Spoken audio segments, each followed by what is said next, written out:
Hey, thanks for your interest. Your download is on the way and should arrive in your inbox in the next 5 or 10 minutes.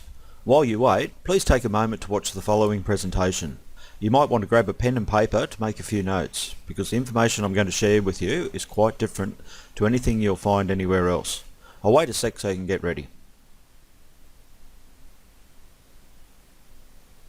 Okay, if you're looking into your options for selling your photography online, you're going to see a lot of very different and often confusing options. The best choice for you personally is something that you'll need to decide based on your current situation, your experience, skills and subjects, and of course what you want out of all this. So I can't answer that one for you, but I can help you with your research. So this presentation is going to cut through the hype and show you exactly what each of the different stock photography platforms and business models can do for you, your photography and your business.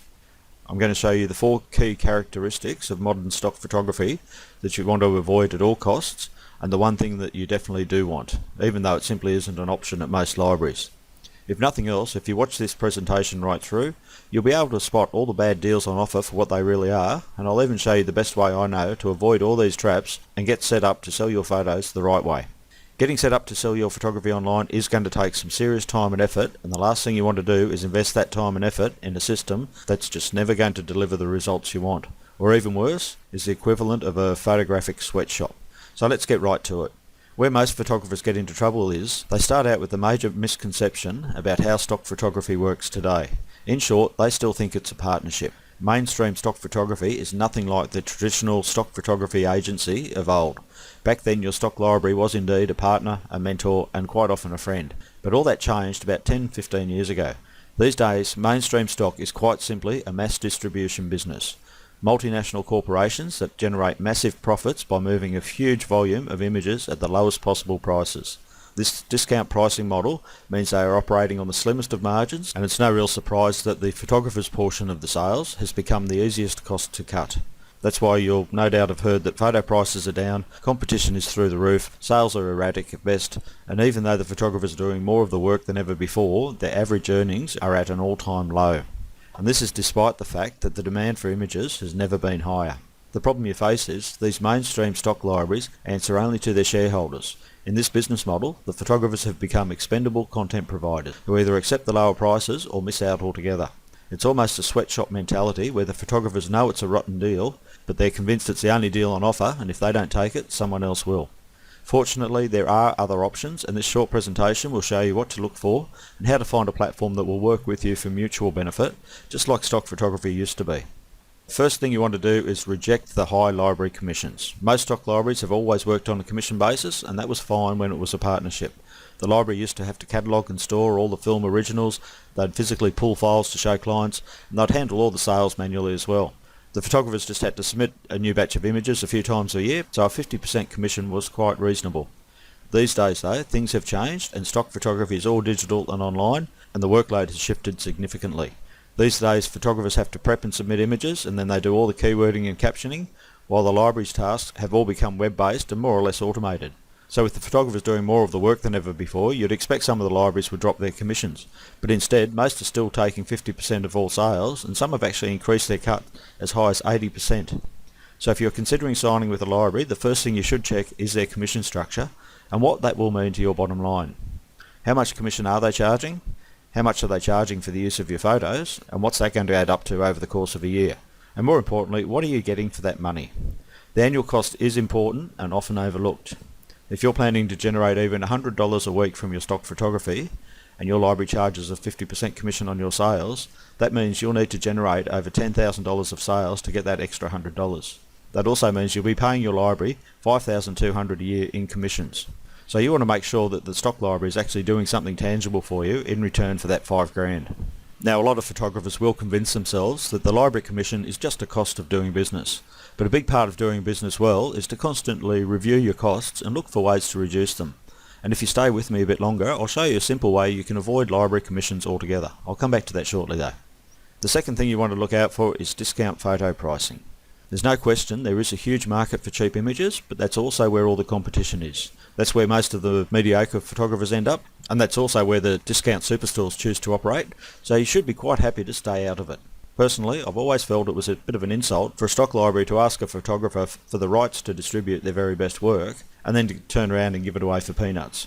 Unfortunately, the major stock libraries began a price war about 15 years ago, during which time they bought out many of the independent operators and forced most of the rest out of business, but since then it's like they've become physically incapable of any other marketing approach. So that end of the industry is now locked in this permanent race to the bottom, fighting it out to see who can give your photos away the cheapest. It's okay for the libraries because they're moving such a huge volume of product, but for the photographer, it's a fast way to go broke. No doubt you will hear some stories of photographers doing amazingly well in this environment, and some probably are doing quite okay, but everything I've seen and heard in the industry over the last 16 years tells me those people are the exception. The vast majority of photographers selling their work through the discount superstores are going backwards fast. So the second item on your checklist has to be the library's pricing structure. If a library wants to give your work away for peanuts, that's a clear warning up front that they don't respect you or value your work. So it's simple, just find a library that does. There are plenty of high quality buyers out there who will pay fair and reasonable prices for quality photography, so don't settle and don't get sucked into joining that race to the bottom. Okay, the third thing to look out for is open-ended licensing. The key to earning a good income from your photography is keeping control of your rights.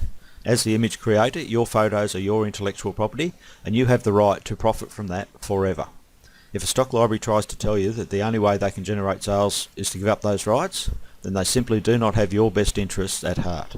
Just as there are high quality buyers that will pay good prices for the right images, there are buyers who will demand to know where an image has been published in the past and control over where it might appear in the future, and they will pay a premium for that kind of assurance. You can only provide that sort of assurance if you've retained control of your images, so that means you should be looking for a library that offers rights managed licensing. If a library only offers royalty-free licensing, or worse, download subscriptions, your options are far too limited and you throw away any chance of high-end sales the very first time an image is downloaded. This has been a contentious issue in the industry for quite a while, so I'm not going to try and offer a full explanation here, but what I would suggest is, as a bare minimum, you should look for a library that gives you the option to protect your very best images and only license them as rights managed. Personally, I'd recommend you insist on rights managed licensing for all your images, so just think it through carefully before you take any chances with your very best images. Fourth thing you want to look for is direct buyer contact.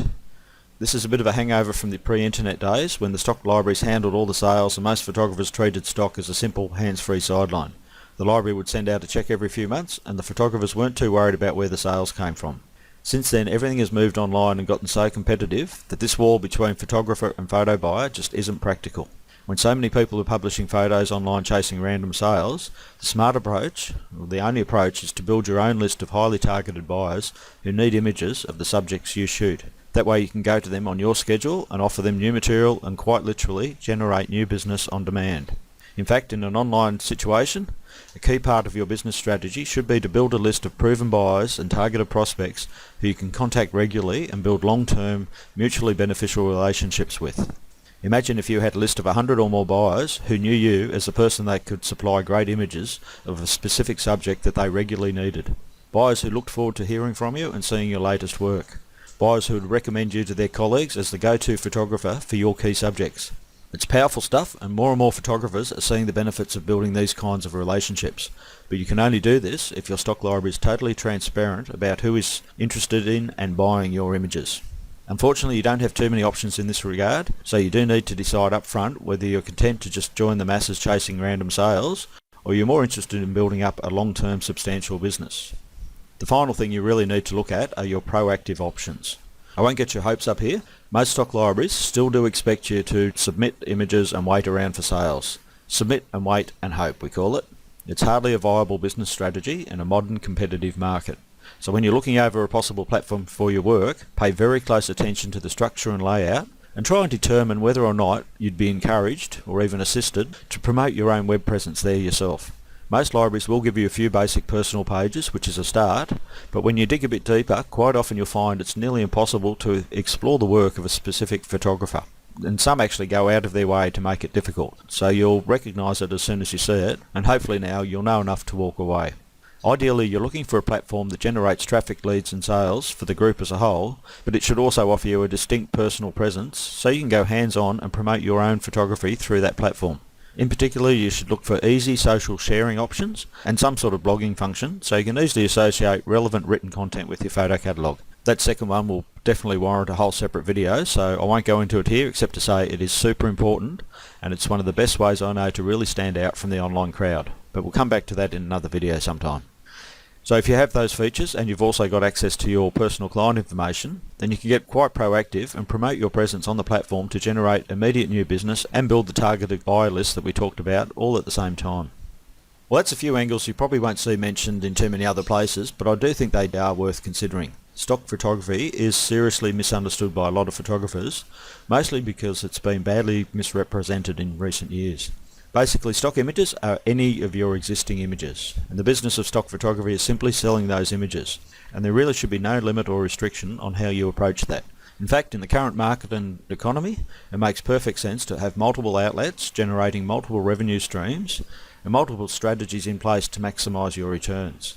The people who insist it's got to be hands-free commission-based to be stock photography are thinking about how things were 15-20 years ago. Likewise, the people who try and tell you that you have to give up control of your work and accept throwaway pricing are probably so invested in mainstream stock that they just can't see any way out. And the fact is, like any business, the winners will always be those who study the market, identify their ideal customer, and then find innovative new ways to meet that customer's needs and surpass their expectations. And this is something that's working in stock photography better than you might imagine. Okay, I'll leave it there. I hope you've made a few notes along the way and you've got a few ideas on how you might apply some of this to your own situation. And since you've stuck with me this far and you're looking for the best options for selling your photography online, then you're really going to find this next part even more valuable. You see, the button below will take you to a stock library that's a little bit different. It's the one I mentioned earlier on that operates on zero commissions, but that's just the start. In fact, it meets or exceeds all the criteria we've just covered, but it goes further than that. It takes an old-fashioned cooperative approach of independent photographers working together to increase our exposure, reduce our costs, and sell more photos. It won't be for everyone, and not everyone's going to get in, but it's definitely worth a look, if only just to see that you do have options other than the incredibly bad deals being offered by the mainstream stock libraries. So please take this opportunity, click the button below and check it out for yourself.